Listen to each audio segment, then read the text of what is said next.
Welcoming you back to my YouTube channel. So last time I left you here. आज मुझे यहाँ से पढ़ाना है। Without any delay let's begin. Beowulf plunges into the horrible place. Beowulf जो है अब उस हॉरिबल प्लेस पे प्लंज मतलब कूद जाएगा।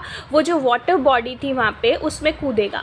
अब उसके जो कंपेनियंस हैं वो उसके लिए वेट करेंगे शोर पर, मतलब पानी के किनारे में। वो जो वाटर बॉडी है उसके बैंक पे लंबे समय तक वो जब वहाँ पानी में कूदता है तो वो अंदर जाता रहता है। ही सिंक्स थ्रू द फ्लड, मतलब कि जब वो कूदता है तो काफ़ी लंबा समय उसे लगता है नीचे बॉटम तक आने में। Then as he reaches bottom, और फिर जब वो बॉटम पे आता है तो ग्रैंडल की जो मम्मी है वो एकदम से बाहर आती है अपनी केव से और उसे पकड़ कर रशेस आउट अपॉन हिम एकदम से and drags him into a cave. एकदम से बाहर आती है, उसको दबोच कर जो है और ड्रैग करके अपनी केव में ले जाती है, जहाँ पे sea monster swarms at him from behind. जहाँ पे जो है और जो मॉन्स्टर्स होते हैं सी के वो भी होते हैं और वो उसके पीछे स्वाम यानी झुंड लगा लेते हैं। किसके पीछे? बेओवुल्फ के, फ्रॉम बिहाइंड, पीछे से। And gnash, gnash means grind, grind means कुचल देते हैं किसको? उसके आर्मर को, उसके जो मेटल क्लॉथ्स होते हैं। एज यू नो एक वॉरियर जो है मेटल क्लॉथ्स पहनता है ताकि अटैक से अपने आप को डिफेंड कर सके। तो जो उसने मेटल क्लॉथ्स पहने हुए हैं उन्हें ग्राइंड करते हैं विद देयर टस्क, अपनी टस्क की मदद से। टस्क यू नो जैसे एलिफेंट के दांत होते हैं उनको बोलते हैं टस्क। तो उनके भी ऐसी दांत होते हैं, वो राक्षस थे तो अपने टस्क की मदद से they try to grind his armour. The edge of his sword is stunned with the mighty blow he deals the मेयरविफ, but it harms not the monster। अब वो अपनी तलवार से जो है मेयरविफ यानी कि ग्रैंडल की मम्मी के लिए यहाँ पे मेयरविफ यूज़ किया गया है, उस पर अटैक करने की कोशिश करता है। लेकिन जो तलवार होती है वो टर्न्ड हो जाती है, वो मुड़ जाती है, ठीक है। लेकिन मॉन्स्टर को कुछ भी हार्म नहीं होता, मतलब कि when he tries to attack on Grendel's mother with his sword, उसकी जो स्वॉर्ड होती है वो टर्न्ड हो जाती है, वो मुड़ जाती है, लेकिन उसकी ग्रैंडल की मम्मी को कोई भी हार्म नहीं होता, ठीक है। Casting the weapon aside because now he knows that weapon doesn't work out with the merewife, कि वेपन्स जो हैं मेयरविफ के साथ यानी कि ग्रैंडल की मम्मी के साथ काम नहीं कर रहे हैं exactly the way weapon didn't work out with Grendel, ठीक है। तो जिस तरीके से ग्रैंडल के साथ वेपन्स वर्क नहीं कर रहे थे उसी तरीके से वेपन जो है ग्रैंडल की मम्मी के साथ भी काम नहीं करते हैं, तो वो वेपन्स को किनारे रख देता है। He grips her and tries to hurl her down. वो क्या करता है? उसे पकड़ता है और क्या करता है? एकदम से धड़ाम से नीचे गिराने की कोशिश करता है। Hurl means to throw something with the force. उसे धड़ाम से नीचे गिराने की कोशिश करता है। While her claws and teeth clash upon his corselet but cannot penetrate the steel rings। अब क्या होता है? वो भी फिर उससे फाइट बैक करती है, तो उसके जो क्लॉज होते हैं, पंजे होते हैं, दांत होते हैं, उसके कॉर्सलेट पे, यहाँ पे आपको स्क्रीन पे एक पिक्चर दिख रही है, यू कैन सी कि इसे जो है कॉर्सलेट कहते हैं। ये ऊपर आपके बॉडी के ऊपर से पहनने वाला आर्मर होता है और ये मेटल क्लॉथ होता है जो कि एक वॉरियर पहनता है, ठीक है।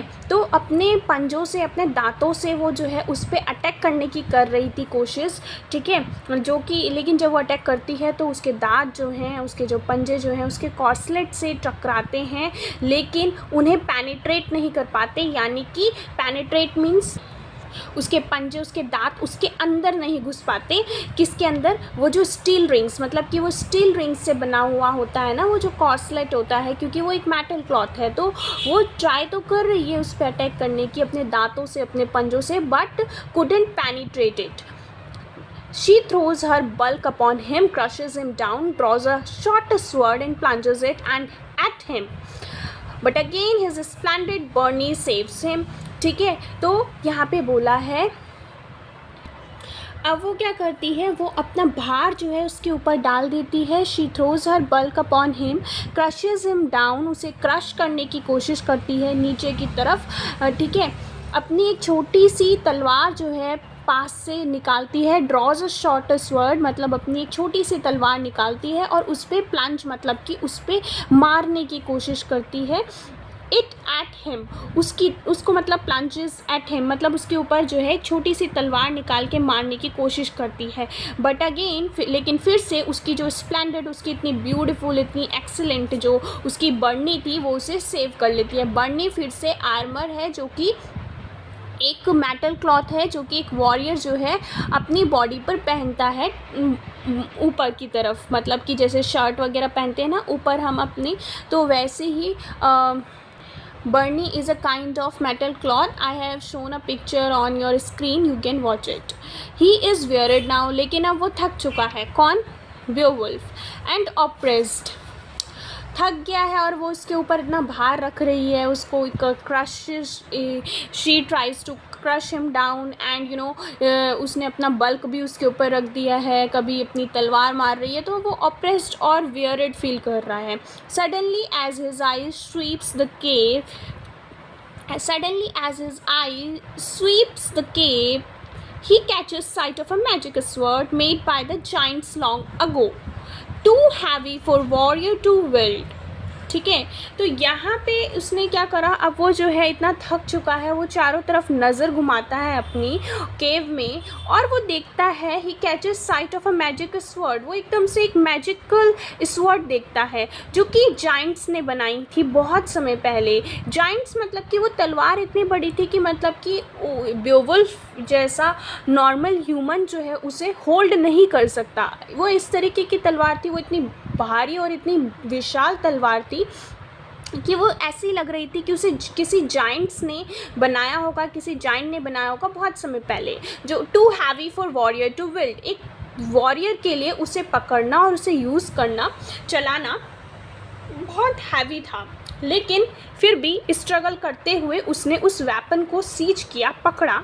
विल्ड्स इट मतलब कि जैसे तलवार को उठा के ऐसे लहराते हैं ना, ठीक है, तो उसे बोला है विल्ड्स इट, उसे गोल घुमाया and brings down a crashing blow upon the monster's neck, और मतलब कि बड़ी मुश्किल से उसे उठा के जो है गोल घुमा के एकदम से उसकी गर्दन पे मॉन्स्टर की मम्मी, मतलब कि ग्रैंडल की जो मम्मी थी उसकी नाक पे मार दिया। यहाँ पे जो मॉन्स्टर है वो ग्रैंडल की मम्मी की बात हो रही है। It smashes through the ring bone, the mare falls and the fight is won. और जो क्या होता है जब वो तलवार मारता है तो वो क्या करता है, वो जो तलवार है उसकी रिंग बोन्स पे लगती है, मतलब जो आपकी नेक पे जो आपकी रिंग बोन्स होती है ना उस पे उसकी वो तलवार लगती है और उसकी मतलब जो उसकी गर्दन है वो नीचे गिरती है। द मेयर विफ फॉल्स, उसकी जो मतलब जो मेयर विफ है यानी कि ग्रैंडल की मम्मी है वो नीचे गिर जाएगी and the fight is won, और वो जीत जाएगा। The cave is full of treasures but Beowulf heeds them not. Cave में बहुत सारा खजाना है लेकिन बेओवुल्फ उस खजाने की तरफ कोई भी अटेंशन पे नहीं करता। For near him lies Grendel. अब आपको पता है कि एक रात पहले बेओवुल्फ ने ग्रैंडल की हाथ को उखाड़ दिया था, है ना, और दर्द से जो भागते भागते जो है मतलब ग्रैंडल अपने घर की तरफ भागा था। तो वो जो है वहाँ पे देखता है कि सामने जो है ग्रैंडल मरा हुआ है, मतलब पड़ा हुआ है, लेटा हुआ है, dead from the wound receive the previous night. और वो जो है मरा हुआ है, और मरा किसकी वजह से है, जो चोट वाउंड उसे प्रीवियस नाइट लगी थी उसकी वजह से। Again Beowulf swings the great sword and strikes off his enemy's head. Again जो है बेओवुल्फ उसी तलवार का इस्तेमाल करता है, उसे स्विंग करता है, गोल घुमाता है और अपना जो क्या बोलते हैं, बेओवुल्फ जो है उस तलवार को जो है घुमाता है और जो है उसका जो सर होता है ग्रैंडल का, अपने एनिमी का जो हेड होता है उसे जो है निकाल लेता है, ठीक है, strikes off his enemy's head, ठीक है, मतलब उसका जो गर्दन होता है, हेड होता है, उसे काट के निकाल लेता है। As the venomous blood touches the sword blade the steel melts like ice before the fire and only the hilt is left. अब मतलब कि जैसे ही वो जो उसका खून होता है ग्रैंडल का, जो कि जहरीला विनोमिनस खून होता है, ठीक है, तो जो वेनमस खून होता है, वेनमस ब्लड होता है, वो जो है जैसे ही उस तलवार पे लगता है तो वो जो तलवार होती है, उसका जो ब्लेड होता है वो पूरा मेल्ट हो जाता है और सिर्फ जो है the steel melts like ice before the fire. वो जो स्टील होता है, वो जो स्वॉर्ड होती है वो इस तरीके से मेल्ट होती है जैसे एक आइस मेल्ट हो जाती है आग के सामने, ठीक है, ठीक वैसे ही वो जो ब्लेड होता है जैसे ही बेओवुल्फ की ब्लड को छूता है वो भी एकदम मेल्ट हो जाता है and only the hilt is left. और सिर्फ हिल्ट मतलब कि वो हिस्सा, जैसे कि ये तलवार है ना, तो ये लुक जैसे कि ये वाला हिस्सा है और इसकी ये तलवार है, थोड़ा सा डायग्राम, रफ डायग्राम है, तो ये वाला हिस्सा तो पूरा मेल्ट हो जाता है और सिर्फ हिल्ट जिस एरिया को पकड़ते हैं, जिस एरिया से होल्ड करते हैं तलवार को, वो बच जाता है, सिर्फ ये वाला हिस्सा बच जाता है। और ये वाला पूरा मेल्ट हो जाता है, ठीक है। In Beowulf's hand, taking the hilt and the hat, the hero enters the ocean and mounts up to the shore. Only his own faithful band were waiting there for the Danes. Seeing the ocean bubble with fresh blood, thought it was all over. With the hero and had gone home. अब क्या होता है, वो जो उस hilt को, वो जो तलवार का नीचे वाला हिस्सा बच जाता है और वो जो सर जो उसने ग्रैंडल का काटा होता है, उन दोनों को लेके वो ऊपर की तरफ आता है, ओशन में उस वाटर बॉडी के ऊपर आता है and mounts up to the shore, और मतलब कि पानी के किनारे आ जाता है, पानी से ऊपर चढ़कर। सिर्फ और सिर्फ उसके जो कंपेनियंस जिसके साथ वो आया था, जो उसका फेथफुल बैंड था, वो ही उसका वेट कर रहा होता है, क्योंकि सिर्फ उन्हीं लोगों को विश्वास होता है कि ब्यूवुल्फ अभी भी अलाइव है। क्योंकि जो डेन्स के लोग होते हैं, वो जब देखते हैं कि पानी में से ब्लड के बबल्स आ रहे हैं, तो वो उन्हें लगता है कि जो आपका हीरो ब्यूवुल्फ है वो मर चुका है, और वो जो है ये सोच के अपने घर चले जाते हैं, जो डेन्स के लोग होते हैं। लेकिन जो ब्यूवुल्फ के साथी सैनिक होते हैं, दे न्यू वेल अबाउट ब्यूवुल्फ, सो वो उसका वेट कर रहे होते हैं, क्योंकि उन्हें पता होता है कि ब्यूवुल्फ जरूर वापस आएगा। And there they were morning in Heorot when Beowulf return with the monstrous head of Grendel carried on a spear shaft by 4 of his stoutest followers. अब वो जाके जो है वहाँ पे ह्यूरोट होल में रो रहे हैं, शोक मना रहे हैं, क्योंकि उन्हें लग रहा है ब्यूवुल्फ भी मर चुका है। तो जिस समय ब्यूवुल्फ रिटर्न होता है, उस समय भी वो रो ही रहे होते हैं, ठीक है। और ब्यूवुल्फ उस समय अचानक से एंटर करता है, किसके साथ? उस मॉन्स्टरस हेड के साथ, जो कि ग्रैंडल का होता है, जिसको उठा के वो जो है स्पीयर शाफ्ट में ला रहे होते हैं। और कौन लेके आ रहे होते हैं? उसके जो 4 स्टाउटेस्ट मतलब हेल्दी मोटे फॉलोअर्स होते हैं, वो ही जो है मतलब जो उसके 4 स्टाउटेस्ट कंपेनियन होते हैं, वो उसके हेड को स्पीयर शाफ्ट में कैरी करके ला रहे होते हैं। स्पीयर शाफ्ट जो है आपको मैंने स्क्रीन पे दिखा दिया है, इसे स्पीयर शाफ्ट कहते हैं। और इस तरीके से वो जो है उसे कैरी करके 4 फॉलोअर्स स्पीयर शाफ्ट में रख के लेके आ रहे होते हैं, ठीक है, ग्रैंडल के सर को। In the last part of the poem there is another great fight, ठीक है। ये फाइट जो है, Beowulf is now an old man, he has reigned for 50 years, beloved by all his people. He has overcome every enemy but one a fire dragon, keeping watch over an enormous treasure hidden among the mountains, ठीक है। अब क्या होता है, देखो अब last part जो है एपिक का, अब आपको यहाँ पे सब कुछ तो बताया नहीं है, समरी में बताया है। तो यहाँ पे तो ब्यूवुल्फ ने देखो ग्रैंडल से लड़ाई कर ली, अभी तक ग्रैंडल की मम्मी से लड़ाई कर ली, ठीक है। आया कहाँ से होता है ब्यूवुल्फ? आपको याद होगा कि वो गेटलैंड से आया होता है, ठीक है।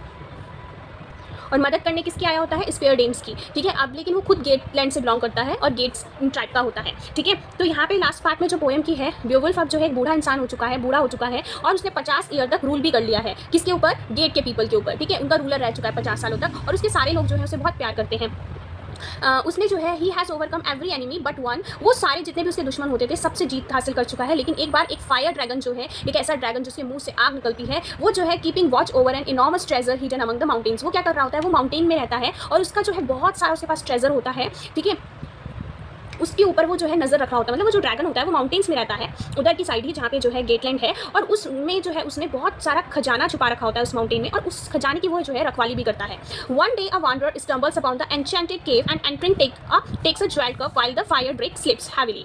एक दिन क्या होता है, एक वॉन्डरर होता है, मतलब वहाँ से कोई घूम जा रहा होता है, और वो एकदम से टकराता है उस एन्चेंटेड मीन्स की वो जो मैजिकल केव होती है उस ड्रैगन की, जहाँ पे उसने वो ट्रेजर हाइड कर रखा होता है। तो वो जब उस मैजिकल केव को देखता है और उसे टकराता है, और मतलब उसे वहाँ पे खजाने दिखते हैं, तो वो क्या करता है, वहाँ पे जो एक ज्वेल्ड कप होता है, ठीक है, उसको उठाता है और ले जाता है, ठीक है। और उस समय जो फायर ड्रेक होता है वो बहुत गहरी नींद में सोया हुआ होता है। That same night the dragon in a frightful rage belching forth fire and smoke rushes down upon the nearest villages, leaving a trail of death and terror behind him. अब जैसे वो उठता है फायर ड्रेक, वो पाता है कि सब जो है यहाँ पे मतलब कि मेरा सामान चोरी हो गया है, यहाँ से कुछ सामान चोरी हो गया, और वो जो है गुस्से से भर जाता है। उसी नाइट, दैट सेम नाइट, जो ड्रैगन होता है फ्राइटफुल खतरनाक गुस्से के साथ, रेज के साथ, बेल्चिंग मतलब कि जैसे डकार निकालते हैं ना, वैसे ही वो जो है अपने मुंह से आग निकाल रहा होता है, धुआं निकाल रहा होता है, और जो है सबसे पास वाला जो गाँव होता है वहाँ पे जाता है और वहाँ पे लोगों को मारता है, leaving a trail of death and terror behind him, और लोगों को मारता है और अपने पीछे जो है एक डेथ और टेरर का ट्रेल छोड़ता है। मतलब कि उसने जो है उन लोगों को मतलब उनसे जो है वो दुश्मनी लेने गया होता है। अगेन ब्यूवुल्फ